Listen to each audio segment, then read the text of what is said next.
ఓం నమో భగవతే శ్రీరమణాయ. 5/7/46. సర్వం అంటే ఏమిటి? నేటికి 3 రోజుల నుంచి కొత్తగా వచ్చిన ఒక యువకుడు భగవానులను ఏవో ప్రశ్నలు వేస్తూ విధి విరామం లేకుండా బాధిస్తూ ఉన్నాడు. శ్రీవారు ఎంతో సహనంతో తమ బోధను విశదీకరిస్తూనే ఉన్నారు. ఈ ఉదయం 9 గంటలకు మళ్ళీ మొదలుపెట్టాడు ఆ యువకుడు. సర్వం తానే అంటారే, ఆ సర్వం తానుగా భావించడం ఎలా అని ప్రశ్నించేసరికి భగవాన్ ఇంచుక రూక్ష స్వరంతో, సర్వం అంటే ఏమిటి? నీవెవరో ముందు చెబితే సర్వం సంగతి ఆలోచిద్దాం. ఇన్ని ప్రశ్నలు ఇన్నాళ్ల నుంచి అడుగుతున్నావు కానీ నీవెవరవు అన్న నా ప్రశ్నకు ఇంతవరకు జవాబు ఇవ్వవే. నీవెవరవో ముందు చెప్పి ఆ తర్వాత సర్వాన్ని గురించి ప్రశ్నించు, నేను జవాబిస్తాను. నా ప్రశ్నకు జవాబు చెప్పే ప్రయత్నమే లేదు. అసలు నీవెవరవో తెలుసుకోవడానికి ప్రయత్నిస్తే ఈ ప్రశ్నలు రావు. ఆ ప్రయత్నం విడిచి ఏ ప్రశ్న వేద్దామా అని యోచిస్తూ ఉంటే అంతులేని ప్రవాహంలాగా పోతూనే ఉంటుంది. దీనికి ఎల్ల అంతు లేవు. తన్ను విచారించి తెలుసుకుంటేనే శాంతి ఉంది కానీ తన్ను విడిచి వారెలా ఉన్నారు, వీరెలా ఉన్నారు అని ప్రశ్నిస్తే ఏమి లాభం?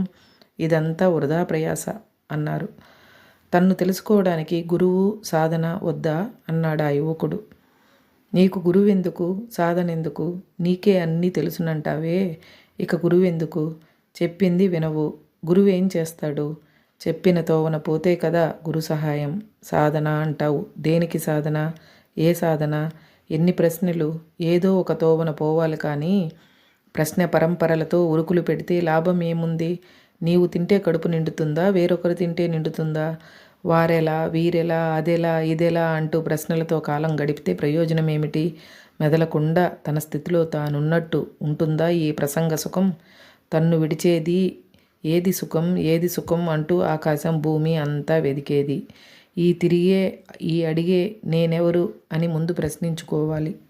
ఇలా తన్ను తాను ప్రశ్నించుకుంటే మరి ప్రశ్న రాదు అన్నారు భగవాన్. ఇంతలో మరొకరు అందుకొని, జీవుడికి కర్మ ఎలా వచ్చింది అన్నారు. అసలు జీవుడంటే ఎవరో ముందు నిర్ణయిస్తే కర్మ ఎలా వచ్చిందో తర్వాత చూసుకుందాం. జీవుడంటే ఏమిటో తెలియదు, ఆ జీవుడికి కర్మ ఎలా వచ్చింది?